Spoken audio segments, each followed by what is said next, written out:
আজকে আমি ডিম এবং ভেন্ডি দিয়ে আরেকটা নতুন রেসিপি আপনাদের সাথে শেয়ার করছি। এই রেসিপিটা যেরকম গরম গরম ভাতের সাথে খেতে ভালো লাগবে, তেমনি কিন্তু রুটির সাথেও দারুণ লাগে। তার জন্য ভেন্ডিটাকে প্রথমেই ছোট ছোট করে কেটে নিতে হবে। তারপরে কড়াইয়ের মধ্যে কিছুটা তেল দিয়ে হাফ টিস্পুনের মতো গোটা জিরে ফোড়ন দিয়ে দিলাম। এবারে এর মধ্যে কুচি করে কেটে রাখা ভেন্ডিটা দিয়ে দিলাম। দিয়ে দিচ্ছি প্রায় 1 টিস্পুনের মতো নুন, তার সাথে হাফ টিস্পুনের মতো হলুদ গুঁড়ো। এবারে ভেন্ডিটাকে খুব সুন্দর করে নেড়েচেড়ে নিয়ে মিশিয়ে নেব এবং 5 থেকে 6 মিনিটের জন্য হালকা লাল লাল করে ভেজে নেব। তবে হ্যাঁ, এই সময় কিন্তু অবশ্যই একটু ঢেকে রেখে ভাজবেন, যাতে ভেন্ডিটা পুরোপুরি সেদ্ধ হয়ে যায়। ঠিক এই রকম হয়ে এলেই আমরা নামিয়ে নেব। এবারে কড়াইয়ে আরও কিছুটা তেল দিয়ে দিচ্ছি দুটো শুকনো লঙ্কা ফোড়ন।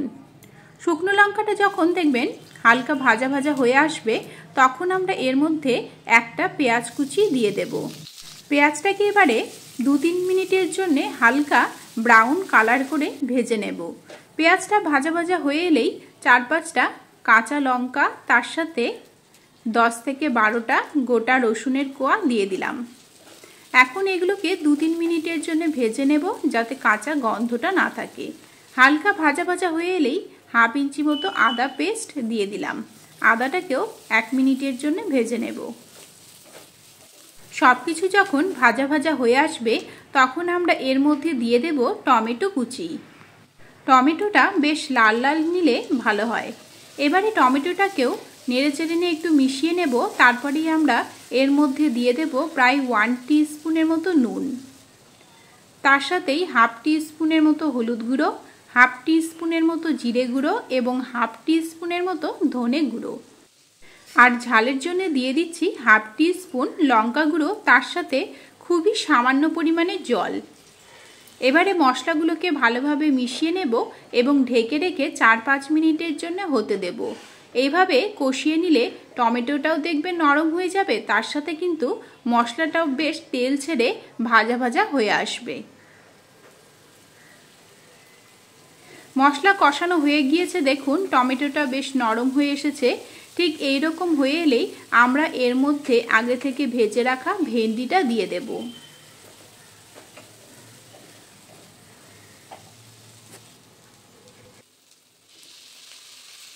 এখন ভেন্ডির সাথে মশলাগুলোকে খুব সুন্দর করে নেড়েচেড়ে নিয়ে কষিয়ে নিতে হবে। তবে হ্যাঁ, এই সময় কিন্তু গ্যাসের ফ্লেমটা একদম লোতে রাখবেন, না হলে কিন্তু এগুলো পুড়ে যেতে পারে। 2 মিনিট পরে ফিরে এলাম। মশলাটা দেখুন কষানো হয়ে গিয়েছে। এবারে আমরা এর মধ্যে দিয়ে দেব 2টো ডিম। ডিমের সাথে ভেন্ডিটাকে এবারে ভালোভাবে মিশিয়ে নিতে হবে। এখানে আমি যে পরিমাণ ভেন্ডিটা ব্যবহার করেছি, তার জন্য কিন্তু 2টো ডিমই যথেষ্ট।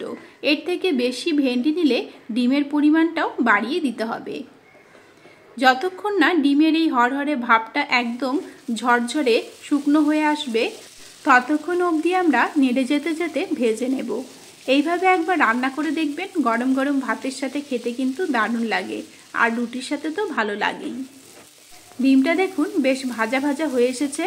এবারে আমরা এর মধ্যে দিয়ে দিচ্ছি প্রায় হাফ টিস্পুনের মতো গরম মশলা গুঁড়ো, তার সাথে খুবই সামান্য পরিমাণে চিনি এবং হাফ টিস্পুন ঘি।